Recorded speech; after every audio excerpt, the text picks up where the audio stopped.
بسم اللہ الرحمن الرحیم الحمد للہ رب العالمین والعاقبۃ للمتقین والجنۃ للموحدین والمؤمنین والنار للعاصین والکافرین والملحدین ثم الصلاۃ والسلام والتحیۃ والاکرام علی نیر الآدم مولانا ابی القاسم محمد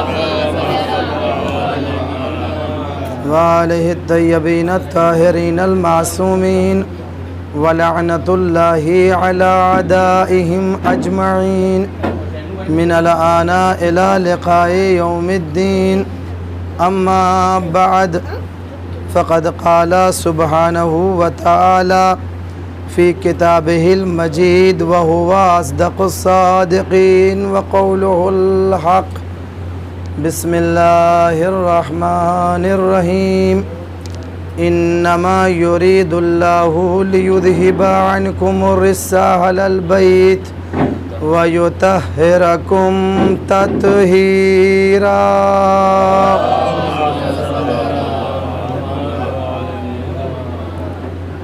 ابتدائی کلام میں سب سے پہلے تو یہ عرض کر دوں کہ یہ فرش ادا کسی مذہب اور مسلک سے تعلق نہیں رکھتی۔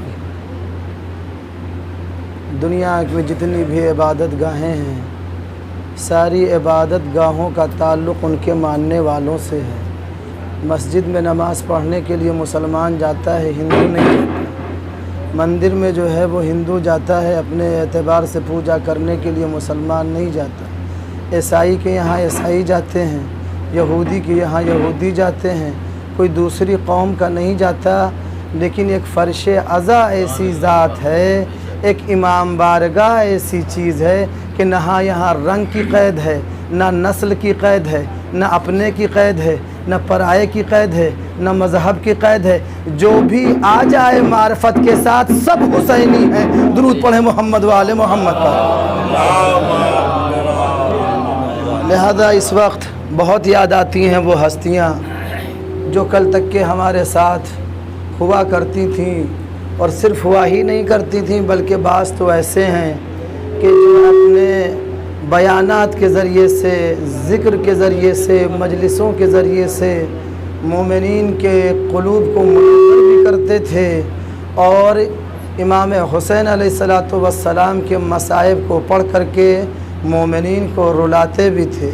انہی میں سے ایک ذات جو قابل قدر ہے ہمارے لیے، ذاکر اہل بیت ماسٹر ظفر الباری صاحب، اللہ ان کے قبر کے اوپر نور افشانی فرمائے کہ انہوں نے جو ہے وہ بڑی خدمت انجام دی ہے اور بہت ہی زیادہ انہوں نے محنت کی ہے، لیکن اے کاش کہ ہم ان کی خدمتوں کو سمجھ سکتے اور اس کا قدر جبران کر پاتے۔ درود پڑھیں محمد و آل محمد۔ اسی کے ساتھ ساتھ ہمارے برادر عزیز جناب قاضی احمد محمود صاحب جو عرصے تک کے محب حسین رہے اور فرش عدا پہ انہوں نے آ کر کے جو ہے وہ اپنی حاضری درج کرائی، وہ آج ہمارے درمیان نہیں رہ گئے ہیں۔ اللہ ان کے بھی درجات کو بلند فرمائے اور مغفرت فرمائے، اور جہاں کہیں بھی پورے کائنات میں حسینی ہیں، مولا حسین کے چاہنے والے ہیں، اللہ ان سب کی جو خاک کے پیوند ہو چکے ہیں ان کی مغفرت فرمائیں، اور جو باحیات ہیں غم حسین میں منہمک ہیں، اللہ ان سب کو صحت و سلامتی کے ساتھ بمعرفت عزائے سید الشہداء منعقد کرنے کی توفیق مرحمت فرمائے۔ درود پڑھیں محمد و آل محمد پر۔ بغیر کسی تمہید کے آپ کے سامنے کچھ باتوں کو بیان کرنا چاہتا ہوں اسی آیے کریمہ کے تناظر میں۔ صرف معاملہ اس چیز کا ہے کہ کوئی بھی ہو علم کا جواب علم سے دینا چاہیے، بدتمیزی سے نہیں۔ اگر کسی کے اندر لیاقت ہے، استعداد ہے، صلاحیت ہے، بات اگر کوئی آپ کی غلط ہے تو آپ کی غلط بات کو اگر کاٹا جا سکتا ہے، رد کیا جا سکتا ہے، تو علم کا جواب علم سے دینا چاہیے، علم کا جواب جہالت سے نہیں دیا جا سکتا۔ لہذا اگر کوئی بات ہوتی ہے تو ضرورت اس بات کی ہے کہ علم کا جواب علم سے دیا جائے، اپنی نالائقی کا ثبوت نہ پیش کیا جائے۔ درود پڑھیں محمد و آل محمد۔ کیا اور اوپر کرو۔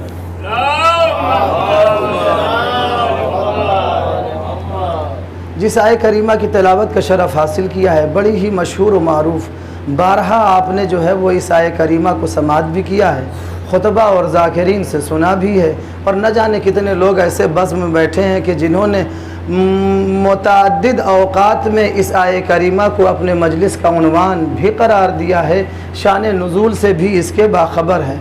بہرحال تبرکن و تیمنن اس آیہ کریمہ کا ترجمہ کرتا ہوں۔ اے اہل بیت رسول، بس اللہ کا ارادہ یہ ہے کہ تم سے ہر طرح کے رجس کو، پلیدگی کو دور رکھے اور ایسا پاک و پاکیزہ، طیب و طاہر بنائے جو حق پاکیزگی ہے، جو پاکیزہ رکھنے کا حق ہے۔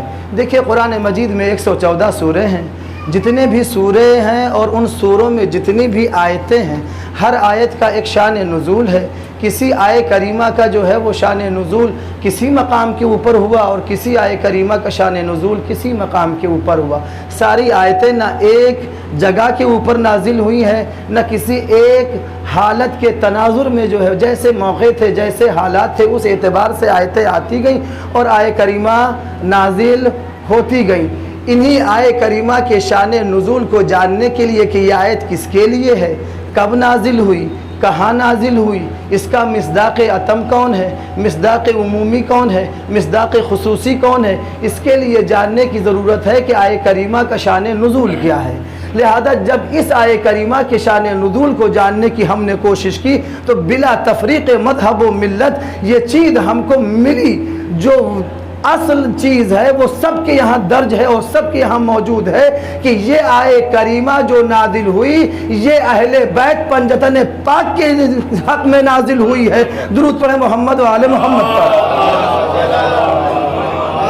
اور اب آئیے صاحب دیکھ لیجئے کہ اس آیہ کریمہ کا شان نزول ہمارے یہاں حدیث قصہ ہر شب جمعہ کو لاعقل پڑھی جاتی ہے، اور اسی آیہ کریمہ کے شان نزول کا نام حدیث قصہ ہے۔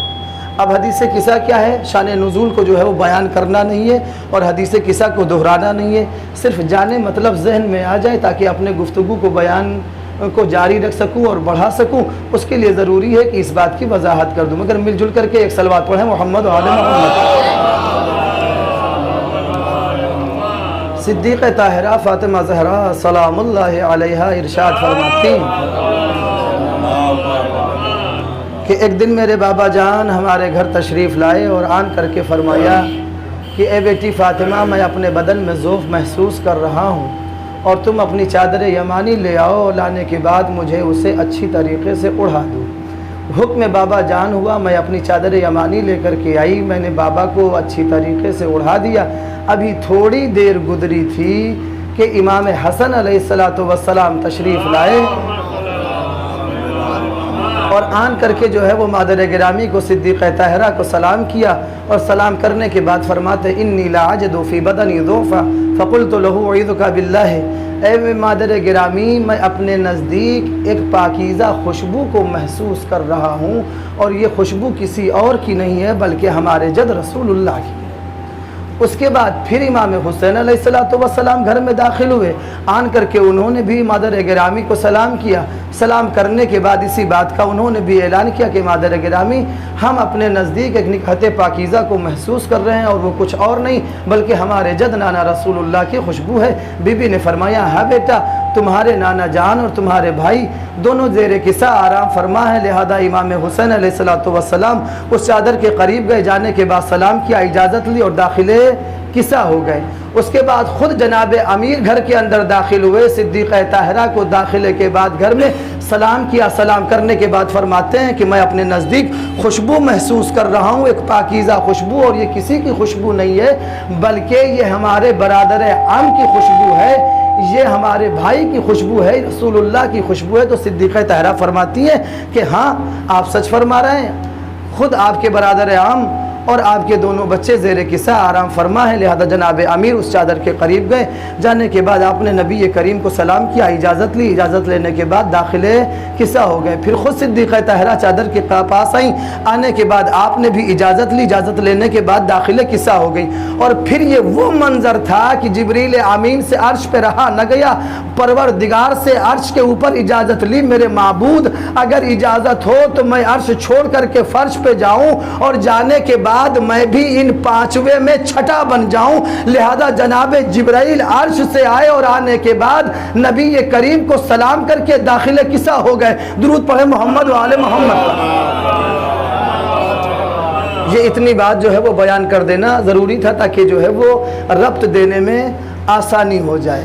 اب عزیزو آئیے دیکھیے اور غور کریے۔ سب سے پہلے جہاں سے آیت کریمہ کا آغاز ہوتا ہے وہ کیا ہے؟ لفظ انما ہے۔ انما یرید اللہ، بس اللہ کا ارادہ یہ ہے۔ کس کا ارادہ ہے؟ کسی شہنشاہ کا ارادہ نہیں ہے، کسی بادشاہ کا ارادہ نہیں ہے، کسی حاکم کا ارادہ نہیں ہے، کسی سلطنت دار کا ارادہ نہیں ہے، کسی اور انسان مقتدر کا جو ہے وہ ارادہ نہیں ہے، بلکہ یہ اس کا ارادہ ہے کہ جس کے سامنے سارے ارادے ٹوٹ جاتے ہیں، صرف اس کا ارادہ باقی رہ جاتا ہے۔ تو اب ارادہ الہی یہ ہے، کیا ارادہ الہی ہے؟ کہ اہل بیت تم کو ہر طرح کے رجس سے دور رکھے، اور اس کے اوپر کیا ہے؟ انما کا حصر لگا ہوا ہے۔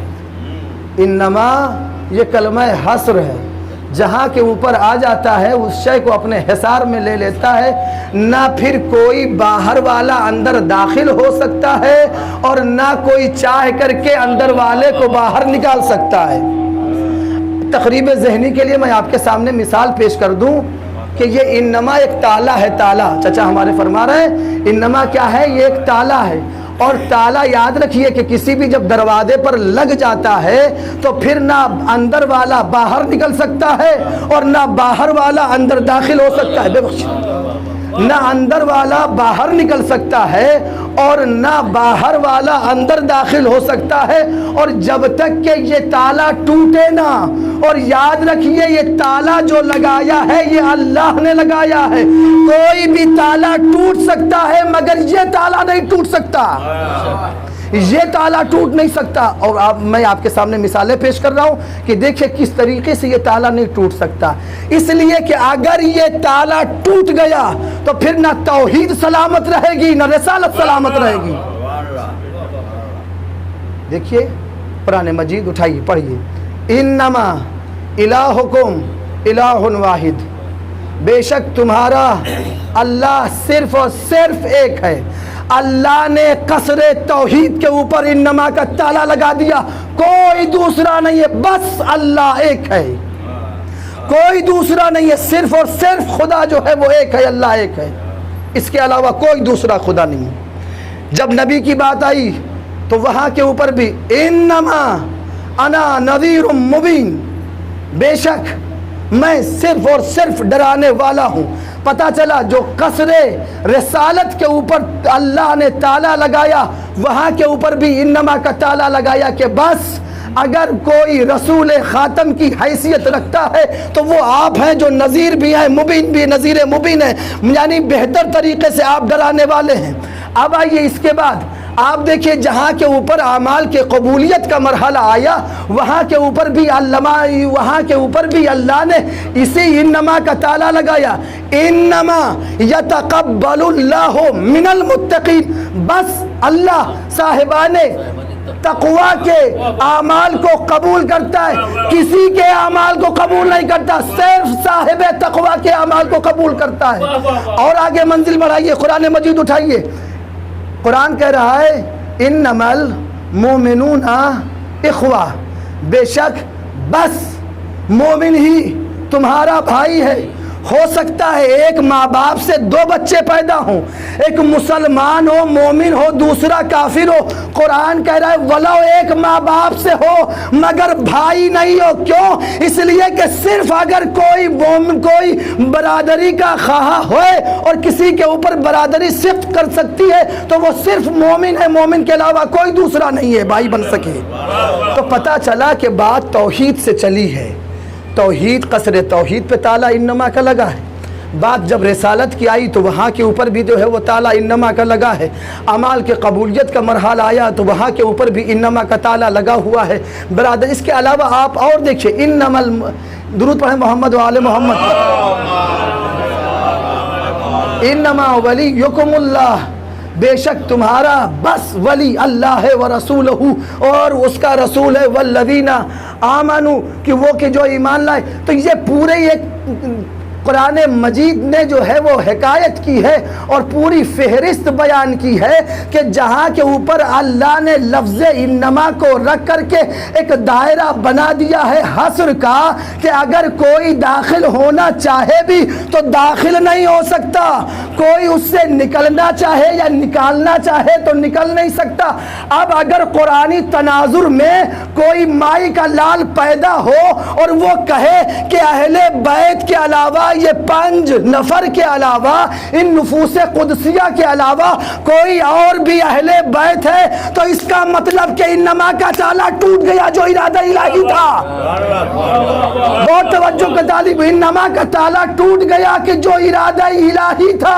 اور یاد رکھیے اگر قانون ایک دفعہ ٹوٹا تو پھر ہر دفعہ ٹوٹے گا، اور یاد رکھیے کہ اگر ٹوٹا تو نہ توحید سلامت رہے گی، نہ رسالت سلامت رہے گی، نہ کوئی قانون اسلامی سلامت رہے گا۔ لہذا اگر کوئی اہل بیت ہے تو بس یہی 5 نفر کے علاوہ کوئی نہیں ہے۔ درود پڑھے محمد و آل محمد۔ کیوں؟ کیونکہ انما کے ذریعے سے اللہ نے حاصر کیا ہے کہ اب کوئی نہیں اس کے علاوہ، کوئی نہ داخل ہو ہی نہیں سکتا اس کے اندر۔ کیوں؟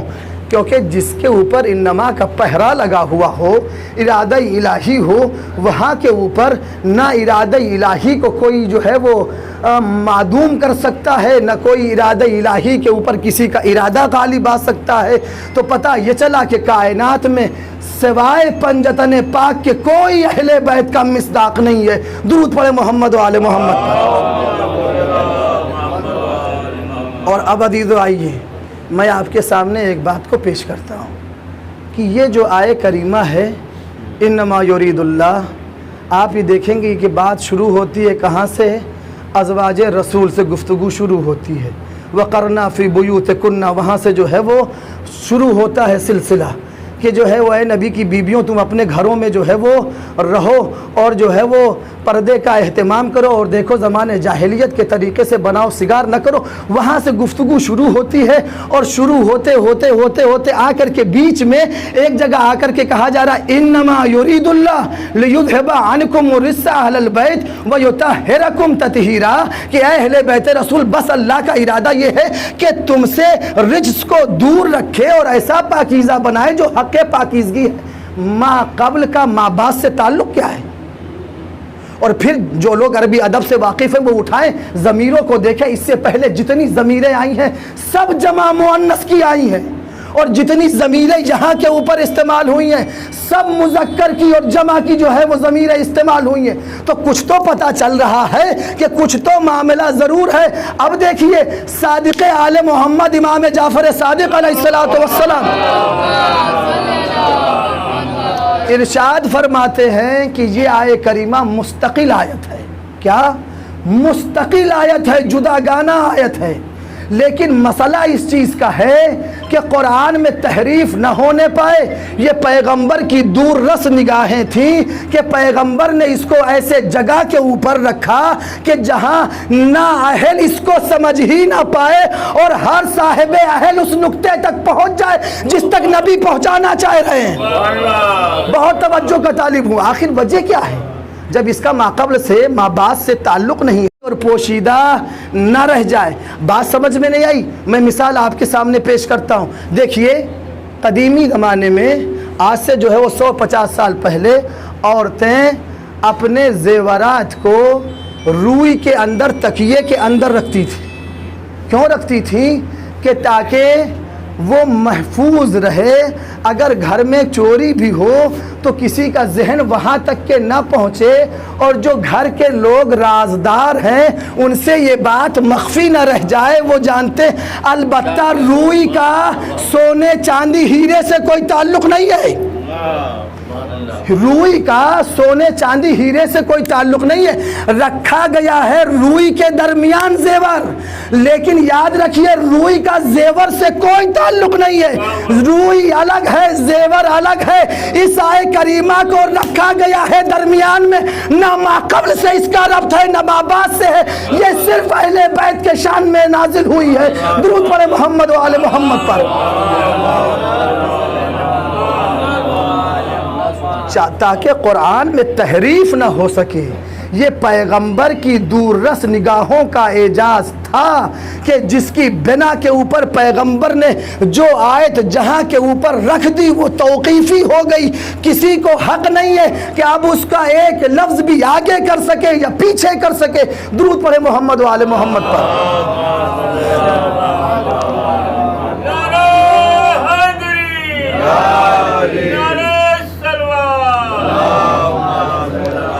بس عزیزو دو ایک باتیں اور بڑی جلدی سے آپ کے سامنے بیان کر کے زحمت محو کرنا چاہتا ہوں۔ دیکھیے یہ جب سارے کے سارے نفوس قدسیہ آئے تو آنے کے بعد انہوں نے ایک جملہ کہا کہ مادر گرامی ہم اپنے نزدیک ایک پاکیزہ خوشبو محسوس کر رہے ہیں، اور پھر اس کے بعد یہ بھی اعلان کیا کہ یہ خوشبو کسی اور چیز کی نہیں ہے بلکہ یہ خوشبو ہمارے نانا رسول اللہ کی خوشبو ہے۔ جناب امیر نے بھی کہا کہ یہ خوشبو ہمارے برادر عام نبی کریم کی ہے۔ تو پتہ یہ چلا کہ یہ ذوات مقدسہ نے یہ اس بات کا اعلان کیا ہے کہ پیکر رسالت میں خوشبو پائی جاتی ہے۔ دیکھیے دنیا میں ہر خوشبو کا اپنا ایک نام ہے۔ مثلاً اگر اس امام بارکاہ کو ابھی جو ہے وہ گلاب کی خوشبو سے معطر کیا جائے تو ہر انسان یہ کہے گا کہ واہ کیا بہترین جو ہے وہ گلاب کی خوشبو آ رہی، لیکن یاد رکھیے کہ اسی میں ایک صاحب کھڑے ہو جائیں اور اس کے بعد یہ کہیں کہ صاحب کتنا اچھا بیلا نفیس مہک رہا ہے، تو ہر آدمی پلٹ کر کے اس کی طرف دیکھے گا، اما آپ کو اتنی تمیز نہیں کہ یہ گلاب کی خوشبو ہے یا بیلے کی خوشبو ہے۔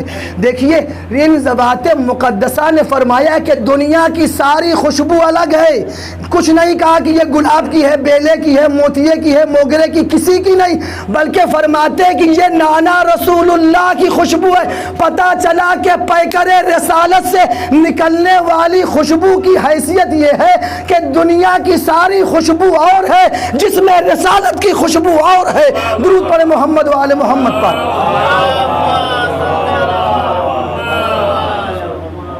تو ان ذوات مقدسہ نے بیان کیا، تو یہ حقیقت ہے کہ ہے یا نہیں ہے خوشبو؟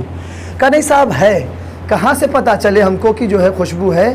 کہا کہ اٹھائیے قرآن، نکالیے اور پڑھیے جو ہے وہ احسن القصص جناب یوسف کی داستان کو، تو آپ کو اندازہ ہوگا کہ ابھی مصر سے یوسف کا کرتا چلا کنعان کی طرف یعقوب کے لیے، لے کر کے جو ہے وہ ان کے یوسف کے بھائی چلے، اور ادھر سینکڑوں میل بیٹھے ہوئے دور یعقوب نے ایک مرتبہ کہا کہ میں اپنے بیٹے یوسف کی خوشبو محسوس کر رہا ہوں۔ تو پتہ یہ چلا کہ پیکر نبوت میں خوشبو ہے، پیکر رسالت میں خوشبو ہے جو قابل درک ہے، جسے محسوس کیا جا سکتا ہے۔ لیکن بڑے ذمہ داری کے ساتھ کہہ رہا ہوں، کوئی جھوٹی سے جھوٹی روایت بتا دے، کسی بیوی کا بیان ہو، کسی زوجہ رسول کا بیان ہو کہ ہم نے پیکر رسالت کی خوشبو محسوس کی، کسی صحابی کا بیان ہو، کسی صحابی نے بیان کیا ہو کہ ہم نے نبی کی خوشبو کو محسوس کیا، کسی بھی جو ہے وہ بزم میں رہنے والے نے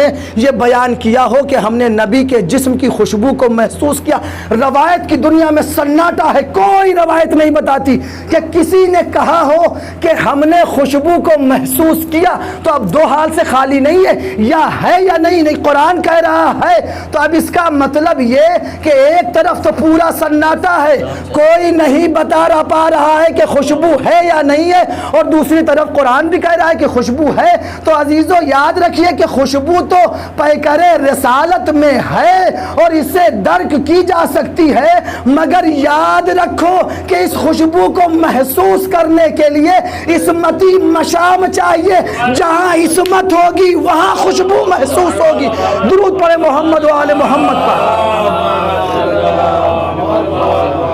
جہاں عصمت ہوگی وہاں یہ خوشبو محسوس کی جائے گی۔ لیکن عزیزو اس کے برخلاف ہم کو جو چیز ملی وہ عجیب و غریب ملی، ہمارے طرف سے کچھ نہیں۔ یہ بھی قرآن کی داستان اٹھائیے سورہ مبارکہ تحریم کو اور آپ کو یہ چیز جو ہے وہ ملے گی کہ ہم نے یہ دیکھا قرآن کے دامن میں، صفحہ قرآن میں، کہ نبی کو کسی کی خوشبو تو محسوس نہ ہوئی، البتہ بدبو ضرور محسوس ہوئی، بدبو ضرور محسوس ہوئی، اور سازش کی گئی۔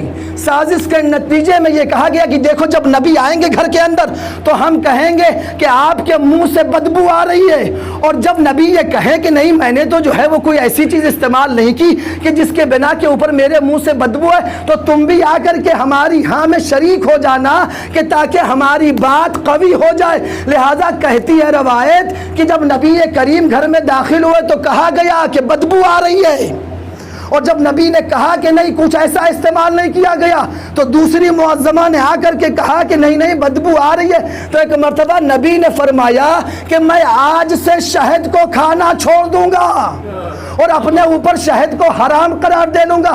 سورہ مبارکہ تحریم کی ابتدائی آیتیں نازل ہوئی میرے حبیب، جو چیز اللہ نے آپ کے لیے حلال قرار دیا ہے آپ اسے حرام نہیں کر سکتے۔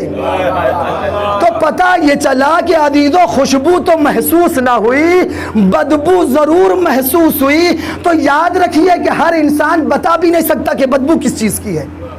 ایک وہ انسان جو ہمارے ماحول میں پلا نہ ہو، بڑھا نہ ہو، جس نے کبھی بیڑی سگریٹ کی جو ہے وہ بدبو کو محسوس نہ کیا ہو، ہمیشہ دور رہا ہو، اتفاق سے لے آئیے اور اس کے سامنے جو ہے یا اس سے ہٹ کر کے جو ہے وہ سگریٹ پی جائے، اور جب اس کو بدبو محسوس ہوگی تو یہ تو کہے گا کہ کوئی بو آ رہی ہے، لیکن اتنے کانفیڈنس سے نہیں بتا سکتا کہ یہ بیڑی کی ہے یا سگریٹ کی ہے یا کاہے کی ہے۔ کیوں؟ اس لیے کہ نہ اس نے دیکھا ہے، نہ اس کے گھر میں استعمال ہوئی ہے، نہ وہ جانتا ہے۔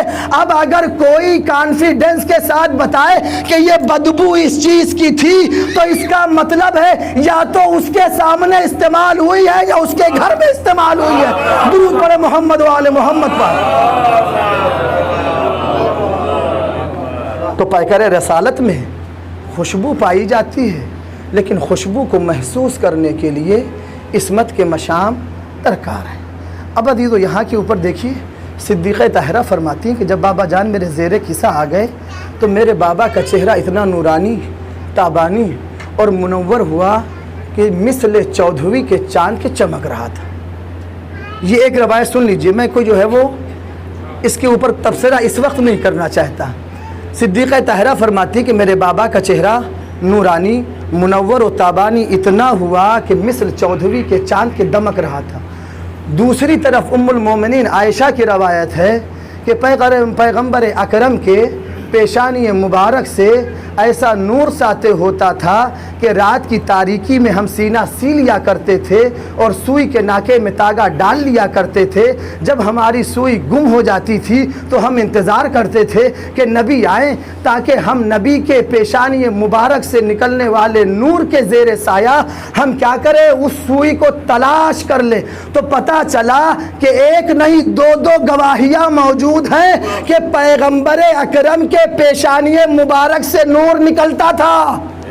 بس اسی مقام تک آپ کو لانا چاہ رہا تھا۔ ایک دو بات بیان کر کے زحمت تمام کر دینا چاہتا ہوں ربط مصائب، کہ پیغمبر کے پیشانی مبارک سے نور نکلتا تھا، پیغمبر کے پیشانی اقدس سے نور ساطع ہوتا تھا۔ اچھا اب یہ بتائیے کہ اگر کسی انسان کو چادر اڑا کر کے لٹال دیا جائے گھر میں تو کیسے پتہ چلے گا صاحب کہ جو ہے کون لیٹا ہے، کون لیٹا ہے، کیسے پتہ چلے گا؟ درود پڑھے محمد و آل محمد۔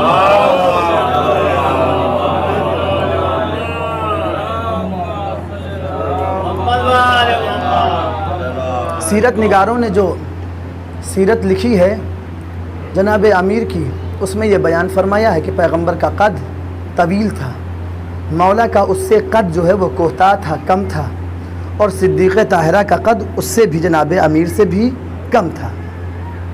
روایت میں آپ کے سامنے جو ہے وہ پیش کر رہا ہوں کہ ایک مرتبہ داہنے طرف ابو بکر تھے، بائیں طرف عمر تھے، بیچ میں جناب امیر چل رہے تھے۔ ایک مرتبہ ان دونوں صحابیوں نے جناب امیر سے مذاق کیا کہ دیکھیے اس وقت، چونکہ وہ لوگ جو ہے وہ قد میں بڑے تھے، مولا کا قد جو ہے وہ قدر کم تھا۔ ایک مرتبہ انہوں نے کہا کہ اس وقت تو آپ کی مثال ایسی ہے جیسے لنا کے نون کی حیثیت ہوتی ہے، وہی حیثیت جو ہے وہ آپ کی ہے۔ آپ لنا لکھیے تو پتہ یہ چلے گا ایک طرف یہ لام ہے، ایک طرف یہ الف ہے، بیچ میں ایک چھوٹا سا نقطہ ہے۔ لنا جب آپ لکھیے تو آپ کو اندازہ ہوگا کہ صرف بیچ میں ایک نقطہ دکھائی دے گا، باقی دونوں طرف جو ہے وہ برابر، ادھر لام ہے ادھر الف ہے۔ تو کہتے ہیں کہ آپ اس وقت جو ہے ہمارے درمیان ایسے ہیں جیسے لنا کا نون۔ بس ایک مرتبہ جناب امیر نے اپنے قدموں کو روکا، یہ دونوں آگے بڑھے، جیسے ہی آگے بڑھے اب جناب امیر نے پوچھا بتاؤ تمہاری حیثیت کیا ہے؟ تو انہوں نے فوراً کہا کہ لا یعنی لائے نفی جنس، یعنی کچھ نہیں، ہماری کوئی حیثیت نہیں ہے۔ یعنی بتا دیا علی جب تک کہ آپ ہے بس تب تک ہی ہماری حیثیت ہے، جب آپ نہیں ہوں گے ہماری کوئی حیثیت نہیں ہے۔ درود پڑھیں محمد و آل محمد پر۔ اور ایک دفعہ کا نہیں، تاریخ میں 70 دفعے سے زیادہ خود جناب عمر نے اس بات کا اعتراف کیا ہے، موجود ہے، لولا علی لہلک عمر، علی اگر آپ کی ذات نہ ہوتی تو عمر ہلاک ہو جاتے۔ درود پڑھیں محمد و آل محمد پر۔ تو اب عزیزو آپ آئیے اور دیکھیے کہ اگر کسی انسان کو لٹال دیا جائے گھر میں چادر اڑا کر کے تو اسے کیسے پہچانا جائے گا؟ صاحب چہرہ بند ہے، لباس ایک معرفت کا ذریعہ ہوتا ہے، وہ بھی ڈھکا ہوا ہے زیر چادر، اب تو پہچاننے کا جو ہے وہ طریقہ ختم ہو گیا۔ کیسے پہچانیے گا؟ کہ صرف جسامت سے پہچانا جا سکتا ہے، چونکہ انسان جسامت کو پہچانتا ہے اور جسامت کے بنا کے اوپر فیصلہ کر سکتا ہے۔ آدمی موٹا ہے، دبلا ہے، پتلا ہے، طویل القامہ ہے، کوتاہ قد ہے، کیسا ہے، یہ جو ہے وہ چادر کے بعد اس کی جسامت بتائے گی۔ کیا ہے روایت ادھر صدیقہ طاہرہ کی کہ پیغمبر کے پیشانی مبارک سے آج ایسا نور ساتے ہوا چہرہ اتنا منور کہ مثل چودھویں کے چاند۔ ادھر ام المومنین کی روایت کہ پیغمبر کے پیشانی مبارک سے ایسا نور نکلتا تھا کہ ہم رات کی تاریکی میں سینہ سی لیا کرتے تھے۔ اب عزیزو ان دونوں روایتوں کے تناظر میں ذرا شب ہجرت علی کو بستر نبی پر دیکھیے۔ نبی نے چادر کے نیچے علی کو لٹال دیا۔ سیرت نگاروں نے لکھا کہ علی کا قد کوتاہ تھا، علی کا قد کوتاہ تھا، پیغمبر کے پیشانی مبارک سے نور نکلتا تھا۔ تو ارے بھائی جب 40 آدمی گھیرے ہوئے ہیں، جو علی نے جس کو علی کو بھی بار بار جنہوں نے دیکھا، جنہوں نے رسول کو بھی بار بار دیکھا، تو کیا ان کو اتنی تمیز نہیں تھی کہ یہ بلند قد والا کون ہے اور یہ پست قد والا کون ہے؟ پیشانی مبارک نبی سے نور نکلتا تھا اور علی اس وقت بستر رسول پر لیٹے ہیں، تو کیا یا تو نور نکلا یا تو نور نہیں نکلا؟ دو ہی صورت ہو سکتی ہے، یا تو نور نکلا یا تو نور نہیں نکلا۔ اگر نور نکلا تو ایک الگ حیثیت ہے، اور اگر نہیں نور نکلا تو کیا وہ نہیں جانتے کہ پیغمبر کے پیشانی سے نور نکلتا تھا؟ یہاں تو نکل ہی نہیں رہا ہے، تو چاہیے تو یہ تھا کہ وہ چلے جاتے۔ لیکن عزیزو اس روایت کے تناظر میں اگر دیکھیے تو پتہ یہ چلے گا کہ علی اس وقت بستر رسول پر جب لیٹے تھے تو اس وقت علی کا قد نہیں تھا، نبی کا قد تھا، اور جو نور نبی کے پیشانی سے نکل رہا تھا وہی علی کے اس سے نکل رہا تھا۔ اب حدیث پڑھو کہ انما، حدیث درود پڑھے محمد و آل محمد پر۔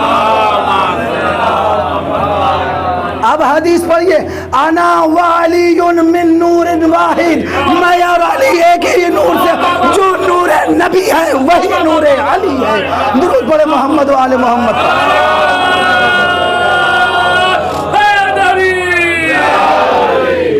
جو نور نبی ہے وہی نور علی ہے، اور اگر نہیں تھا تو دشمن ہم سے زیادہ سیانہ تھا، مار دیتا۔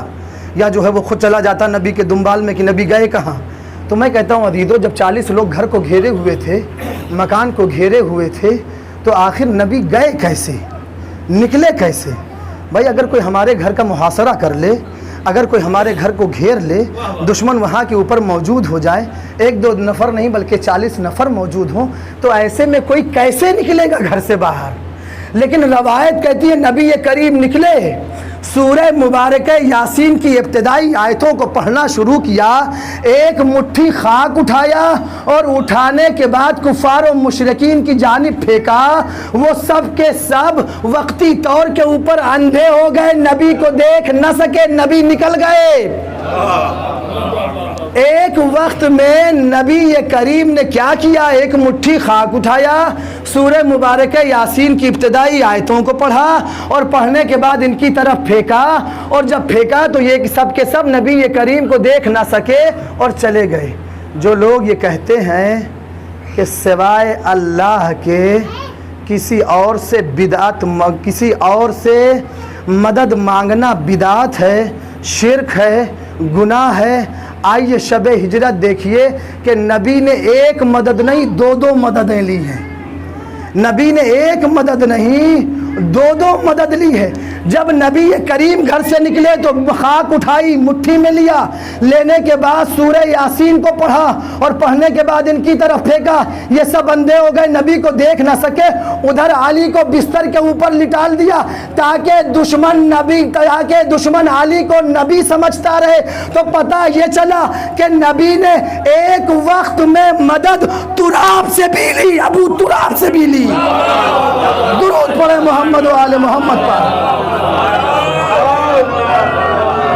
ایک وقت میں نبی نے مدد تراب سے بھی لی ہے، ابو تراب سے بھی لی ہے، اور اب اس کے بعد نبی تشریف لے گئے۔ درود پڑھے محمد و آل محمد۔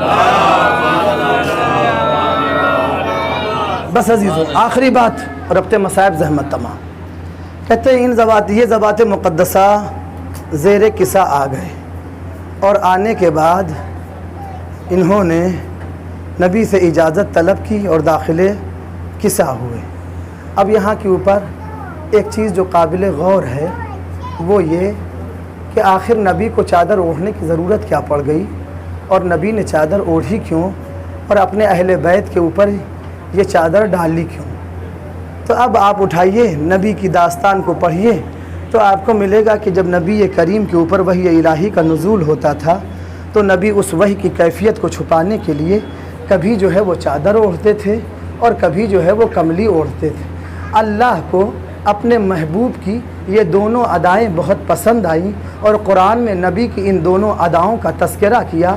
کہیں کے اوپر یا ایھا المزمل کہہ کر کے خطاب کیا، اے میرے کملی اوڑھنے والے حبیب، اور کہیں کے اوپر یا ایھا المدثر کہہ کر کے خطاب کیا، اے چادر اوڑھنے والے میرے حبیب۔ تو پتہ یہ چلا کہ اللہ کو جب دونوں ادائیں پسند آئیں تو دونوں اداؤں کا تذکرہ کیا۔ لیکن آج جب کہیں بھی مسلمانوں کے درمیان سیرت کا جلسہ منعقد ہوتا ہے تو ہر جگہ کے اوپر، ہر بزم میں جہاں کے اوپر نبی کا ذکر ہو وہاں کے اوپر کملی کا تذکرہ ہوتا ہے، چادر کا تذکرہ نہیں ہوتا۔ ہر جگہ کے اوپر نظم ہو، نثر ہو، تقریر ہو، کچھ بھی ہو، ہر جگہ کے اوپر کملی کا تذکرہ ہوتا ہے، چادر کا تذکرہ نہیں ہوتا۔ آخر وجہ کیا ہے کہ کملی کا ذکر اتنی شد و مد کے ساتھ ہوتا ہے، چادر کا ذکر نہیں ہوتا؟ کہا بہت بڑی سیاست کار فرما ہے اس کے پیچھے۔ کہا وہ سیاست کیا ہے؟ کہا سیاست یہ ہے کہ جب جب نبی نے کملی اوڑھی تب تب نبی اکیلے تھے، جب جب نبی نے کملی اوڑھی تب تب نبی اکیلے تھے، اور جب نبی نے چادر اوڑھی تو نبی اکیلے نہیں تھے بلکہ اجزائے رسالت موجود تھے۔ درود پڑھے محمد و آل محمد پر۔ اگر چادر کا ذکر کریں گے تو پھر اہل بیت کو بعنوان اجزائے رسالت معرفی کرانا پڑے گا۔ درود پڑھے محمد و آل محمد پر۔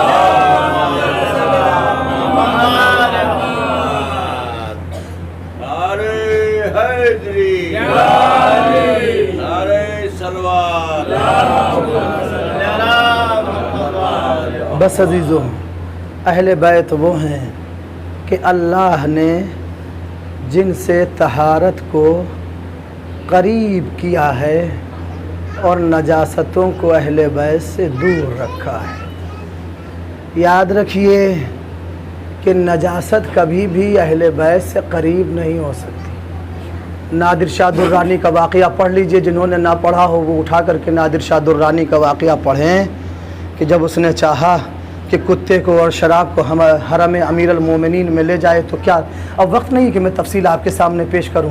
بہرحال اہل بیت وہ ہیں کہ طہارت جن سے قریب ہے اور نجاست ان سے دور ہے، نجاست ان سے قریب نہیں ہو سکتی۔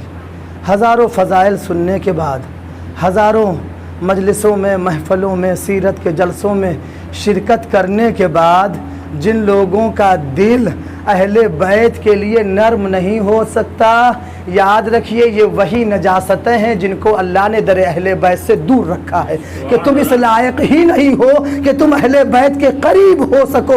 درود پڑھیں محمد و آل محمد۔ بس عزیزو، آج 8 محرم ہے، حسین کربلا کے میدان میں ہے۔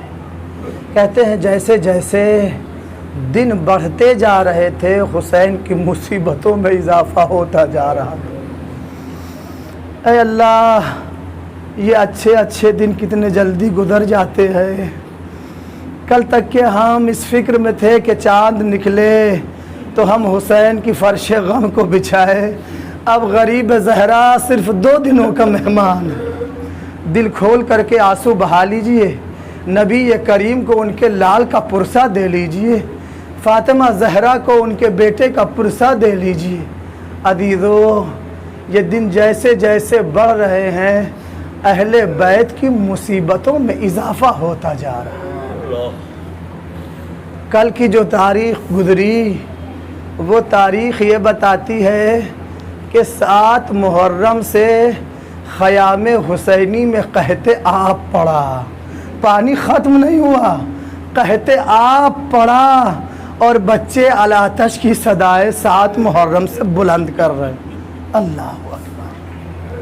کس میں دم ہے، کس میں ہمت ہے کہ جو حسین کی مشکلوں کو بیان کر سکے، اور جو حسین کے دل کے اوپر ان شہادتوں کا اثر ہوا ہے، اس اثر کو کون لفظوں میں بیان کر سکتا ہے کہ قلب حسین کے اوپر کیا گزر گئی۔ آج 8 محرم ہے، آج کی تاریخ منسوب ہے آقا ابوالفضل العباس سے۔ اعتماد دل سرور کا نام عباس ہے، زینب کی امیدوں کا نام عباس ہے، اہل حرم کے آسرے کا نام عباس ہے، بچوں کی مرکز امید کا نام عباس کی ذات۔ اللہ! ایک وقت وہ آیا کہ عباس آئے جناب امام حسین کی خدمت، آ کر کے کہتے ہیں مولا مرنے کی اجازت اب غلام کو دے دیجیے۔ ایک مرتبہ مولا نے عباس کو دیکھا، فرماتے ہیں بھیا، ارے تم تو میرے لشکر کے علمدار ہو، تم تو جانتے ہو بھیا کہ جب علمدار نہیں رہے گا تو کیا مشکل پیش آئے گی، بھیا میں تم کو کس دل سے مرنے کی اجازت دے دوں۔ بس ایک مرتبہ جناب عباس نے کوئی اعتراض نہیں کیا، ایک مرتبہ گردن جھکا کر کے داہنے اور بائیں دیکھا اور کہتے ہیں مولا وہ لشکر ہی کہا رہا کہ جس کی عباس علمداری کرے۔ اللہ اکبر! کہتے ہیں ایسے میں ایک مرتبہ عباس اس خیمے میں گئے کہ جو خیمہ مخصوص تھا جس میں مشکیزیں رکھے جاتے تھے۔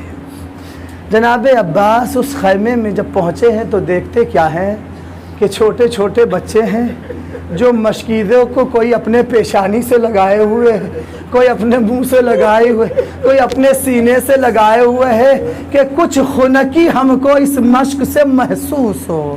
ایک مرتبہ اس منظر کو دیکھا، روایت کہتی ہے عباس کا کلیجہ پھٹ گیا۔ آپ کے ذہن میں سوال آ سکتا ہے نا کہ جب 7 محرم سے قحط آب پڑا، پانی نہیں آ سکا، نہر کے اوپر جو ہے وہ فوج لگی ہوئی تھی، عباس کو اجازت نہیں ملی، تو کیا عباس ہاتھ کے اوپر ہاتھ رکھے بیٹھے ہوئے قدرت کا مظاہرہ کر رہے تھے؟ کہتے ایک دو نہیں، میرے عباس نے 9 کنویں کھودے۔ اللہ، انصاف سے بتائیے کہ جس کی خلقت کا سبب ہی نصرت حسین ہو، اس کے لیے تلوار اٹھا کر کے جنگ کر کے دشمنوں کو فنار کر دینا آسان ہے یا کنواں کھودنا آسان ہے؟ روایت کہتی ہے کہ کنواں کھودنا سخت تھا، جنگ کرنا عباس کے لیے مشکل تھا، لیکن عباس نے بتایا اگر مولا کی اجازت نہیں ہے تو عباس بغیر اجازت کے جنگ نہیں کر سکتا۔ اللہ اکبر۔ پانی نہ نکلنا تھا، نہ نکلا، مصلحت یہی تھی اللہ کی کہ یہ اہل بیت پیاسے شہید ہوں۔ لیجیے عزیزو، جب اس منظر کو عباس نے دیکھا تو ایک مرتبہ نگاہ حسین کی کمسن بچی سکینہ کے اوپر پڑی۔ ایک مرتبہ کیا دیکھتے ہیں کہ سکینہ ہاتھ میں کوزہ لیے ہوئے آلتش کی صدا بلند کر رہی ہیں۔ بس ایک مرتبہ جیسے عباس کو ایک راہ مل گئی کہ بس اسی کے ذریعے سے آقا سے اجازت لی جا سکتی ہے۔ ایک مرتبہ کہتے ہیں بی بی اپنا مشکیزہ لے آؤ اور میرے ساتھ چلو۔ ایک مرتبہ سکینہ مشکیزہ لے کر کے آئیں اور ایک مرتبہ عباس لے کر کے سکینہ کو خدمت حسین میں آئے اور اس سے پہلے سکینہ سے کہتے ہیں بیٹا سکینہ بابا سے اتنی اجازت دلوا دو کہ میں تمہارے لیے پانی لے کر کے آ جاؤں۔ ارے ایک مرتبہ جب سکینہ کو لے کر کے خدمت امام میں آئے ہیں جناب عباس تو ایک مرتبہ ارے سکینہ نے کہا بابا جان ارے امو سے کہیے کہ وہ ہمارے لیے پانی لے آئے۔ بس عزیزو ایک مرتبہ عباس کو اجازت مولا نے پانی لانے کے لیے دیا ہے۔ عزیزو مجھ سے پڑھا نہیں جا رہا، میں داستان نہیں پڑھ سکتا پوری کربلا کی، میں شہادتیں جناب عباس پوری نہیں پڑھ سکتا، صرف ایک دو فقرے کی طرف اشارہ کرنا چاہتا ہوں۔ لیجئے عزیزو عباس گئے ہیں پانی کے لینے کے لیے۔ روایت کہتی ہے کہ آپ گئے، آپ کے روب کا اثر یہ تھا کہ 4000 کی فوج جو نہر فرات کے اوپر ارے وہ تھی بیٹھی ہوئی پہرا بٹھائے ہوئی، عباس نے کوئی جنگ نہیں کی، روب عباس نے ان کو ارے نہر کے کنارے سے ہٹنے سے مجبور کر دیا۔ عباس گئے، مشکیزے کو پانی سے بھرا، لے کر کے چلے۔ روایت کہتی ہے کہ ایک ہاتھ میں علم تھا، ایک ہاتھ میں مشق سکینہ تھی۔ عباس چاہ رہے تھے کہ اس مشق کو ارے حسین کے بچوں تک پہنچا دے کہ ایک مرتبہ ایک تیر آیا اور آن کر کے مشق سکینہ کے اوپر لگا۔ ایک مرتبہ ارے مشق سے پانی بہنا شروع ہوا۔ عزیزو عباس کی ارے رفتہ رفتہ ہمت جواب دینے لگی۔ ارے ابھی عباس ارے اس مشق کو سنبھالنے ہی کے اس میں لگے تھے کہ ایک شقی نے وار کیا، عباس کا داہنا بازو قلم ہوا، تھوڑا آگے بڑھے تھے، کوشش یہی تھی کہ پانی خیمہ حسینی میں پہنچ جائے کہ ایک مرتبہ دوسرے شقی نے وار کیا، عباس کا دوسرا بازو قلم ہوا۔ ایک مرتبہ عالم ہے کہ جس نے ڈگمگانا شروع کیا اور ایسے عالم میں روایت یہ کہتی ہے کہ ایک تیر آ کر کے عباس کی آنکھوں میں لگا۔ ارے ہاتھ ہوتا تو عباس ہاتھوں سے ارے آنکھ سے تیر نکال لیتے، تیر نکالے تو کیسے نکالے؟ اجرکم علی اللہ، خدا آپ کو کسی غم میں نہ رلائے سوائے غم سید الشہداء میں۔ کہتے ایک مرتبہ عباس نے اپنے دونوں زانوں سے چاہا کہ تیر کو نکال لیں، کوشش یہ کر رہے تھے کہ دونوں زانوں میں تیر کو دبا کر کے آنکھ سے تیر نکال لیا جائے کہ روایت کہتی ایسے عالم میں ایک گرز آ کر کے عباس کے سر کے اوپر پڑا، ارے سر دو پارا ہو گیا، اب عباس سے سنبھلا نہ گیا۔ ایک مرتبہ آواز دیا آقا ادرکنی، کوئی حسین کے دل کی خبر لے کہ حسین کے اوپر کیا گزری، حسین کے دل کے اوپر کیا گزری۔ ایک روایت سناؤں، دیکھیے اثر عباس کے جانے کا دنیا سے ہوا کیا۔ کہتے ہیں جب مولا حسین چلے ہیں عباس کی خبر گیری کے لیے تو کہتے ہیں تھوڑی دور بڑھے تھے کہ عباس کا بایاں بازو ملا۔ اور تھوڑی دور آگے بڑھے عباس کا داہنا بازو ملا۔ روایت کہتی ہے کہ امام حسین گھوڑے سے اترنے کے بعد عباس کے بازو کو اٹھایا، بازو کو اٹھا کر کے چومنا ہی چاہ رہے تھے کہ ایک شقی نے عجیب جملہ کہا کہ حسین تڑپ کے رہ گئے۔ جملہ سناؤں عزیزو، نفسیاتی بات ہے جو عرب کے درمیان میں تھی، وہ یہ کہ جب عرب کو کسی کی اہانت کرنا مقصود ہوتا تھا تو وہ بلوائے عام میں نامحرموں کے درمیان میں اس انسان کی ماں کا نام لیتے تھے۔